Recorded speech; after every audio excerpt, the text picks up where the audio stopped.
एस्टेन channel के खास मुलाकात कार्यक्रम में आप सभी दर्शकों का स्वागत है।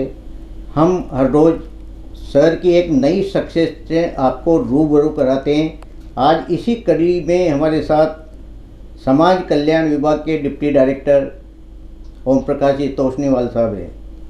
तोषनीवाल साहब से इनके जीवन परिचय के बारे में जानेंगे। ये कहाँ से हैं, इनकी शिक्षा दीक्षा कहाँ से हुई और ये कब से इस विभाग से जुड़े, और साथ ही समाज कल्याण विभाग जो सरकार कई योजनाएं चलाती है और समाज के अंतिम पायदान तक ये योजनाएं पहुंचती है, किस तरह लोग इसका लाभ उठाएं, ये हम जानेंगे तोषनीवाल साहब से। तोषनीवाल साहब का हमारे स्टूडियो में बहुत बहुत स्वागत है।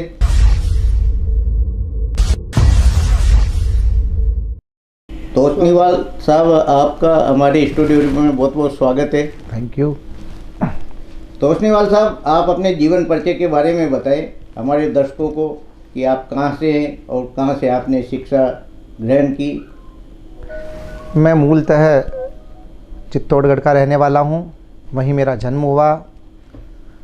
उसके बाद मेरे पिताश्री बैंक की सेवा में थे, तो भीलवाड़ा, नसीराबाद और कई अन्य ज़िलों में उनके पदस्थापन के दौरान मेरी शिक्षा भी वहीं उन ज़िलों में हुई जी। उसके बाद वापस मैं चित्तौड़गढ़, मेरे पिताश्री की पदस्थापन होने से मैं चित्तौड़गढ़ चला गया और मेरा कॉलेज की एजुकेशन चित्तौड़गढ़ से हुई है। चित्तौड़गढ़ कॉलेज से ही मैंने बीए और एमए किया। एमए मैंने समाजशास्त्र में किया, जिसमें मोहनलाल सुखड़िया विश्वविद्यालय से मैं वहाँ का टॉपर रहा और मुझे गोल्ड मेडल मिला वहाँ से जी। उसके बाद राजस्थान विश्वविद्यालय से मैंने एमफिल की। एमफिल में भी मैं यूनिवर्सिटी का टॉपर रहा, और जब मैं एमफिल कर रहा था उसी दौरान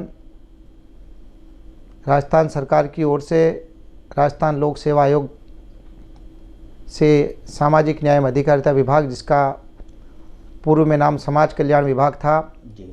वहाँ पर ये अधिकारियों की भर्ती निकली और मैंने आवेदन किया, और 1996 में ये परीक्षा आयोजित हुई और 1 जुलाई 1997 को मैंने OTS ज्वाइन कर लिया। 1 जुलाई 97 से मैं राजकीय सेवा में हूँ। उसके बाद मैं भीलवाड़ा, चित्तौड़गढ़, उदयपुर, जयपुर और उसके बाद वर्तमान में मैं कोटा में पदस्थापित हूँ। यहीं पर मैं संयुक्त निदेशक सामाजिक न्याय एवं अधिकारिता विभाग के पद पर कार्य कर रहा हूँ। तोषनीवाल साहब, आपके अधीन कितने ज़िले आते हैं और वहाँ किस तरह आप मॉनिटरिंग कराते हो? संयुक्त निदेशक का पद कोटा जिला के लिए ही है, केवल मात्र कोटा का संपूर्ण जिला मेरा कार्यक्षेत्र है जी। और मेरे अधीन 25 विभागीय छात्रावास संचालित हैं। इसके अतिरिक्त दिव्यांग कल्याण के क्षेत्र में कई स्वयंसेवी संस्थाएं जो कार्य कर रही है, उसके भी जिम्मेदारी का वहन करना मेरे पास ही है। अन्य वृद्धाश्रम, नशा मुक्ति केंद्र भी इस कोटा जिले में हमारे विभाग द्वारा स्वयंसेवी संस्थाओं के माध्यम से संचालित कर रहे हैं। तो सामाजिक न्याय अधिकारिता विभाग आपके पास है, यह समाज के अंतिम पायदान तक लोगों तक पहुंचती है, तो क्या क्या योजनाएं सरकार की जिससे आम जन को लाभ मिलता है? सामाजिक न्याय एवं अधिकारिता विभाग में किसी भी व्यक्ति के जन्म से लेकर के मृत्यु पर्यंत तक की योजनाएं संचालित है। हमारे विभाग द्वारा जैसे ही बच्चा होता है तो उनके लिए शिशु गृह का संचालन हमारा विभाग करता है, और जीवन के अंतिम पड़ाव पर यदि कोई लावारिस बेसहारा व्यक्ति है और उसकी अंत्येष्टि करनी हो तो वो कार्य भी सामाजिक न्याय अधिकारिता विभाग के पास है। जैसा आपने कहा कि अंतिम पायदान के व्यक्ति के लिए, तो आपने बिल्कुल सही कहा कि हमारे विभाग में गरीब, बेसहारा, निःशक्त और जो भी दीनहीन हैं उन सब के लिए हमारे विभाग द्वारा अलग अलग तरह की योजनाएं संचालित है। तो उसमें मतलब कौन कौन सी योजनाएं जो सरकार संचालित कर रही है और वो आप ग्रामीणों तक पहुंचा रहे हो? देखिए, हमारी एक बहुत बड़ी और बहुत महत्वपूर्ण योजना है सामाजिक सुरक्षा पेंशन योजना। जी। इस योजना के तहत हम वरिष्ठ जनों को पेंशन देते हैं, हम विधवा परित्यक्ता एकल नारी को पेंशन देते हैं, हम किसी भी दिव्यांग को दिव्यांग पेंशन देते हैं, और कृषकों को कृषक सम्मान पेंशन योजना, इन सारी योजनाओं का संचालन हमारे विभाग के माध्यम से ही होता है। जी। पेंशन के रूप में 1000 रुपये प्रति माह विभाग प्रदान करता है, और इस पेंशन के साथ साथ कई अन्य योजनाएं भी जो इससे जुड़ी हुई है। जैसे यदि किसी विधवा महिला को पेंशन मिल रही है जी। और उसके बच्चे हैं 0 से 18 साल के, तो हमारा विभाग पालनहार योजना चलाता है, जिसके तहत हम 0 से 6 वर्ष के बच्चे को, जिसका आंगनवाड़ी में पंजीयन है, 1000 रुपये प्रति माह, जी। और 6 से 18 वर्ष तक के बच्चे को जो विद्यालय में नियमित अध्ययनरत है उनको हम 1500 रुपये प्रति माह देते हैं। और ये जो दिव्यांग पेंशन ले रहे हैं उनके बच्चों को भी ये पालनहार का लाभ देते हैं। HIV एड्स कुष्ठ रोग से ग्रस्त माता पिता के बच्चों को भी हम सहायता देते हैं। अनाथ बच्चों को जिनके माता पिता दोनों का निधन हो गया उनको भी हम सहायता देते हैं। ऐसे बच्चे जिनके माता पिता आजीवन कारावास या मृत्युदंड के सज़ा से दंडित है उनको भी हम पालनहार की राशि देते हैं। तोषनीवाल साहब, समाज कल्याण के जो छात्रावास है जिले में, तो उनमें जो प्रवेश प्रक्रिया है वो किस तरह निर्धारित की हुई होती है? आपने बहुत महत्वपूर्ण और बहुत ही बच्चों के लिए उपादेय प्रश्न पूछा है जी।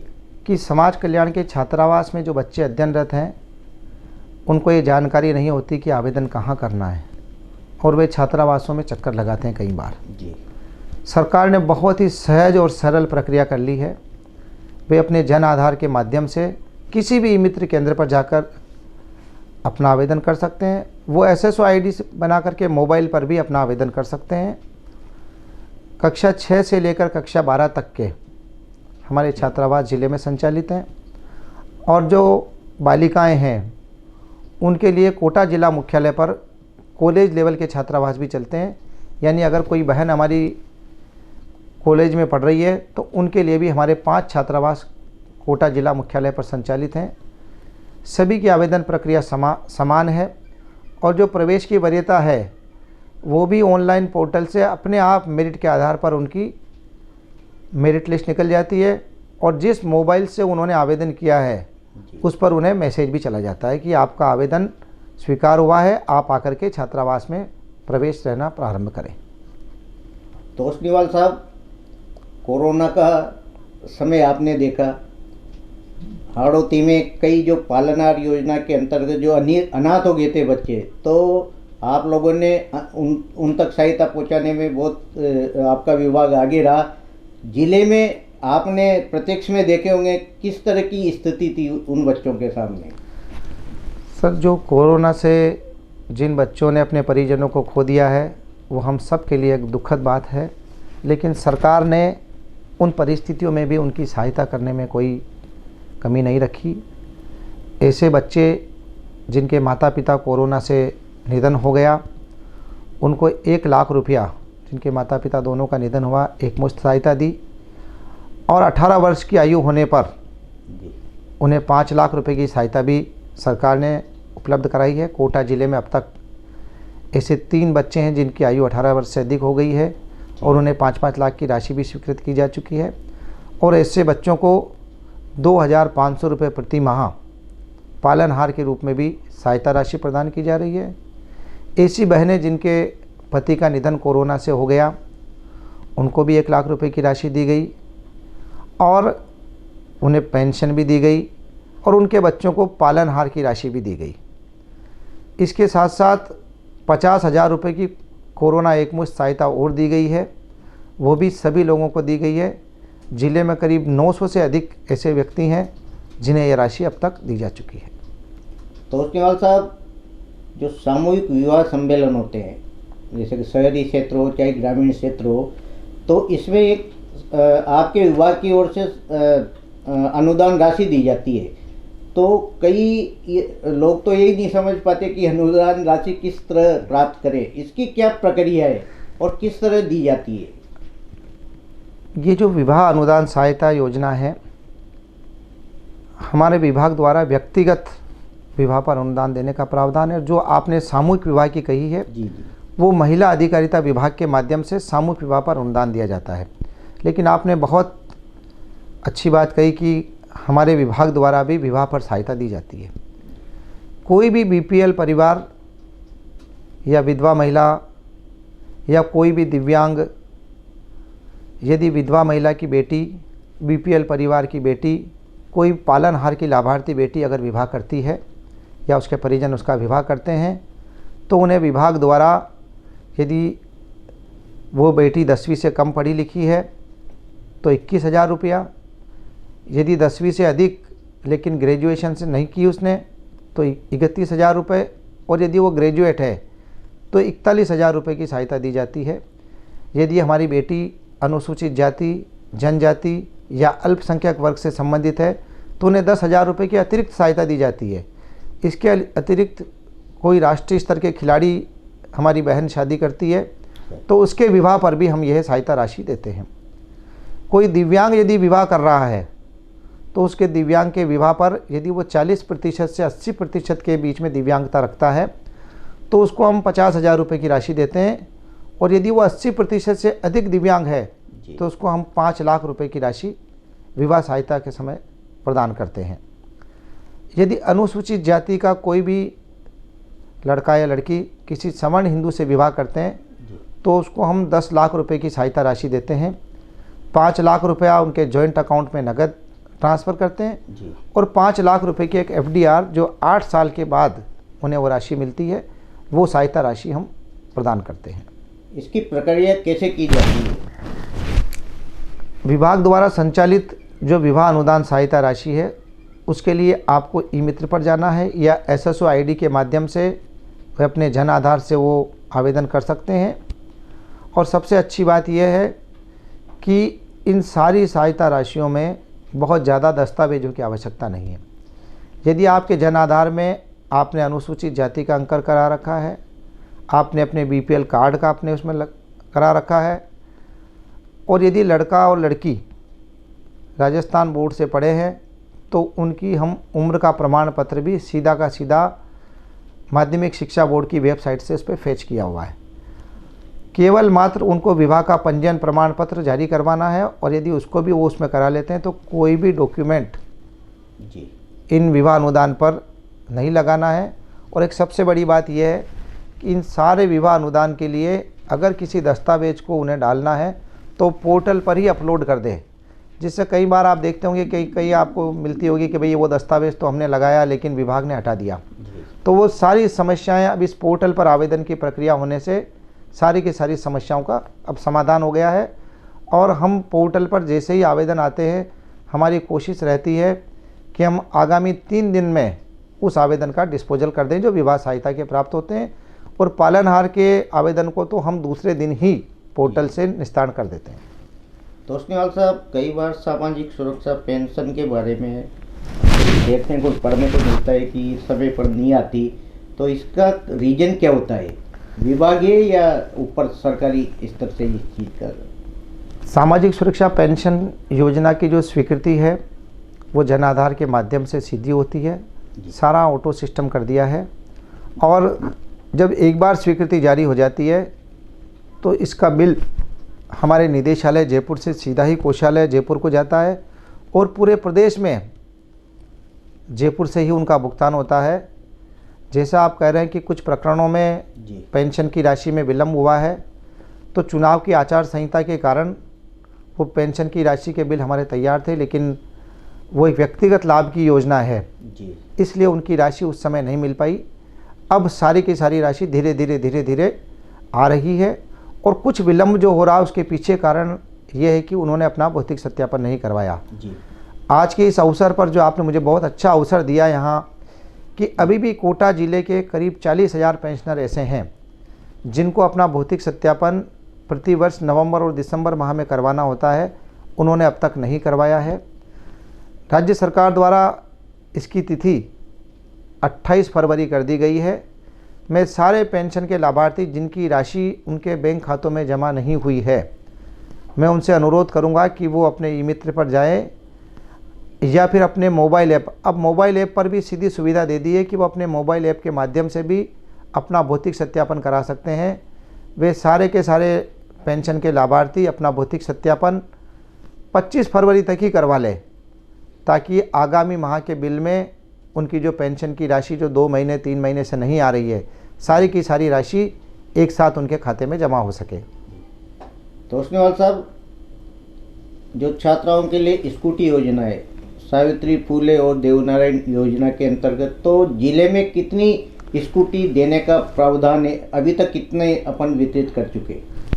जो स्कूटी योजना है मेधावी छात्राओं के लिए, उस स्कूटी योजना का संचालन उच्च शिक्षा विभाग करता है और कोटा जिले में जेडीबी कॉलेज के उसके नोडल हैं।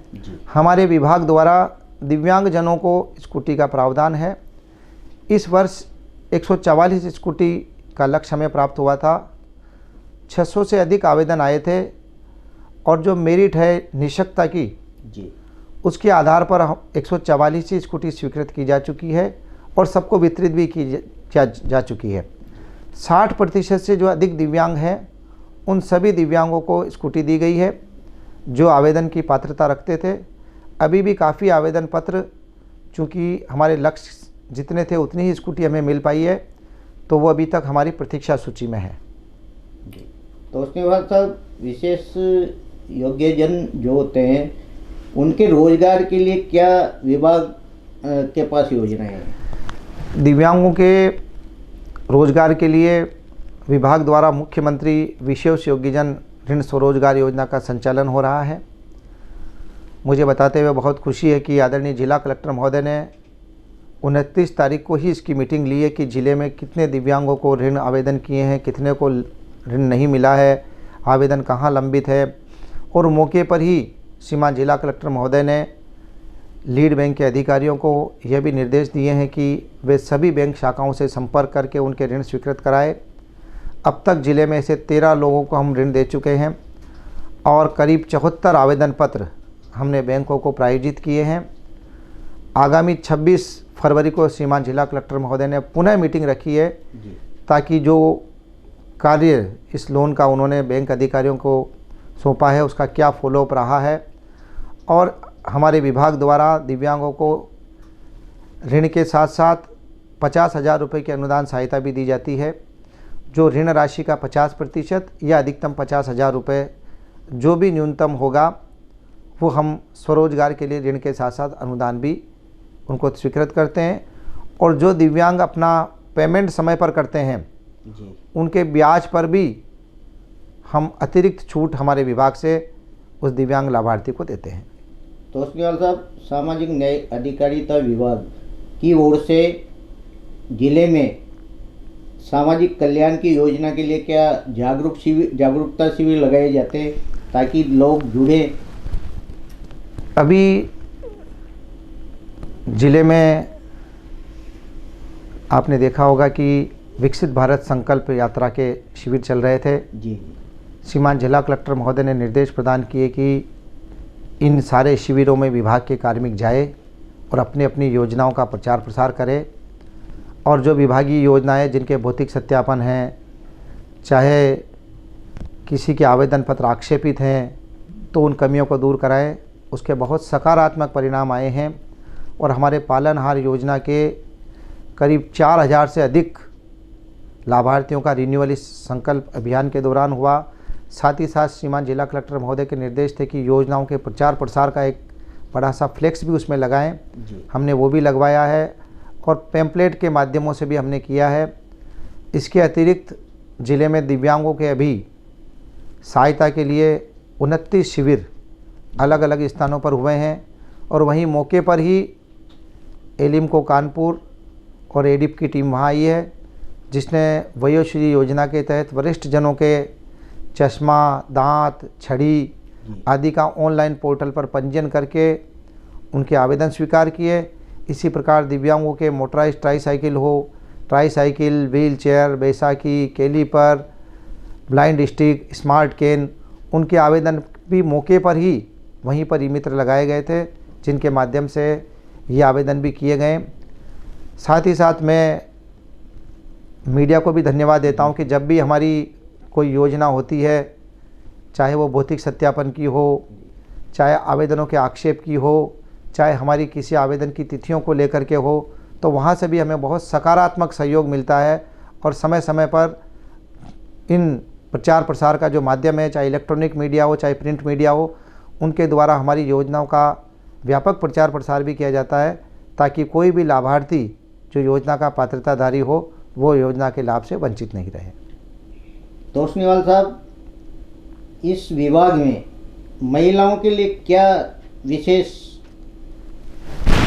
योगदान होता है? महिलाओं के लिए यदि कोई महिला संकटग्रस्त है तो उनके लिए हमारा नारी निकेतन संचालित है, हमारा स्वधार गृह संचालित है। जो बालिकाएं पढ़ना चाहती है 6ठी से लेकर के 12वीं तक के लिए हमारे स्कूल लेवल के हॉस्टल है। जो कॉलेज लेवल की है उनके लिए हॉस्टल है। हमारा हिंगी में एक आवासीय विद्यालय भी विभाग संचालित करता है, जो सिर्फ बालिकाओं के लिए है, और 560 उसकी स्वीकृत संख्या है। 560 तक स्वीकृत संख्या तक बालिकाएं वहाँ कक्षा 6 से 12 तक अध्ययन कर सकती है। और मैं आपको एक और निवेदन करूं कि सबसे बड़ी बात यह है कि हमारा जो हिंगी आवासीय विद्यालय है, हमारी वहाँ की एक बेटी ने 96% अंक हासिल किए, जो हम सभी के लिए गौरव की बात है। हमारे छात्रावास की बेटियाँ भी पढ़ने में बहुत अव्वल हैं। मैं समझता हूँ कि कई बेटियाँ ऐसी है जो 80% से अधिक अंक ला करके हमारे छात्रावासों का नाम रोशन कर रही है। तोषनीवाल साहब, जो छात्रावास संचालित किए जाते हैं तो इनमें गुणवत्ता परक भोजन के लिए क्या व्यवस्था, क्या देखरेख की जाती है आप लोगों के द्वारा? देखिए, मैं आपसे अनुरोध करूं कि एक बहुत नया इनिशिएटिव हमारे जिला कलेक्टर महोदय ने लिया है जी। अभी 29 तारीख को ही श्रीमान जिला कलेक्टर महोदय ने बैठक में ये निर्देश दिए हैं कि हमारे छात्रावासों, चाहे वृद्धाश्रम हो चाहे पुनर्वास गृह हो, उन सभी में जो खाद्य सामग्री आ रही है, उनके खाद्य सामग्री के सभी के नमूने चिकित्सा एवं स्वास्थ्य विभाग द्वारा जांच की जाएगी। जो पेयजल उपलब्ध कराया जा रहा है पानी पीने का या वहाँ पर, तो जन स्वास्थ्य अभियांत्रिकी विभाग की ओर से उस पेयजल के नमूनों की जांच की जाएगी। और जो भी आवासित इनमें रह रहे हैं उनकी सबकी स्वास्थ्य जांच भी की जाएगी, ताकि गुणवत्तापूर्ण भोजन के साथ साथ उनमें किस प्रकार पोषण किया जा सके, उन सारे मापदंडों के लिए श्रीमान जिला कलेक्टर महोदय ने निर्देश दिए हैं। और 15 फरवरी तक ये सारे के सारे संबंधित विभागों को निरीक्षण करके रिपोर्ट श्रीमान जिला कलेक्टर महोदय को देनी है। हम भी समय समय पर निरीक्षण करते हैं। इसके अलावा जिला स्तर से भी अन्य विभागों के अधिकारी, उपखंड अधिकारी महोदय, विकास अधिकारी महोदय और स्वयं जिला कलेक्टर महोदय स्वयं भी छात्रावासों के निरीक्षण करते हैं जी। ये हमारे लिए बहुत ही गौरव की बात है कि वो अपने व्यस्त समय में से निकाल करके हमारे छात्रावास में समय देते, जिससे न सिर्फ हमारे छात्रावासों की गुणवत्ता बढ़े, हमारी व्यवस्था ठीक हो, बल्कि हमारे विद्यार्थी भी बहुत मोटिवेट होते हैं जी। अभी कुछ दिनों पहले ही श्रीमान जिला कलेक्टर महोदय ने हमारे छात्रावास की 200 बच्चियों से संवाद किया। आज हमारी बेटियां इतनी गदगद हैं कि जो लोग जिला कलेक्टर महोदय के पास जाने में संकोच करते हैं, जिला कलेक्टर महोदय ने सहजता से उनके हर प्रश्न का उत्तर दिया कि उनके कैरियर में किस तरह से वो किस किस बिंदुओं पर किस किस तरह से तैयारी करें, क्या क्या अपना एम तय करें। तो ये लिए हमारे लिए गौरव की बात है कि हमारे जो जिला कलेक्टर महोदय स्वयं हमारे लिए, अगर हमारे बेटों बेटियों को समय देते हैं छात्रावास के, तो उन्हें एक नया उत्साह का संचार होता है। तोषनीवाल साहब, आपका विभाग का दायरा बहुत बड़ा है, लेकिन ऐसा देखा गया है कि आपके विभाग में स्टाफ की बहुत कमी है, तो स्टाफ की आवश्यकता आपको है, ज़रूरी है। आपने जिला कलेक्टर महोदय से इस बारे में मांगा? मैं आपको धन्यवाद दूं कि आपने हमारे विभाग की समस्या को इतना गहनता से देखा है। सामान्यतः यही देखने में आता है कि हमारी कमी क्या होती है, लेकिन आपने हमारे लिए एक सकारात्मक रुख रखा, इसके लिए मैं आपका धन्यवाद ज्ञापित करता हूं। विभाग में इस कमोबेश सभी विभागों में कमियां हैं जी।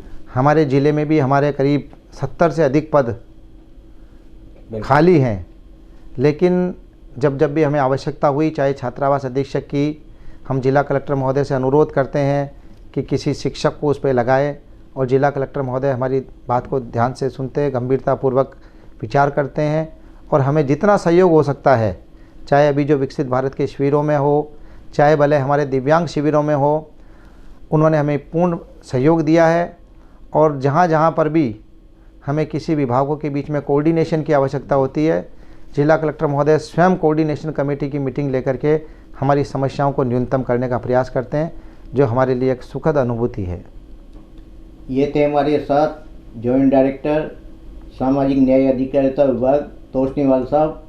हमारे स्टूडियो में आकर आप दर्शकों को समाज कल्याण से जुड़ी योजनाओं के बारे में इन्होंने बखूबी से बताया, और आमजन जो इस पात्रता रखते हैं इस योजना से जुड़े और समय पर पोर्टल पर अपना नामांकन दर्ज कराएं और योजना का लाभ पाएं।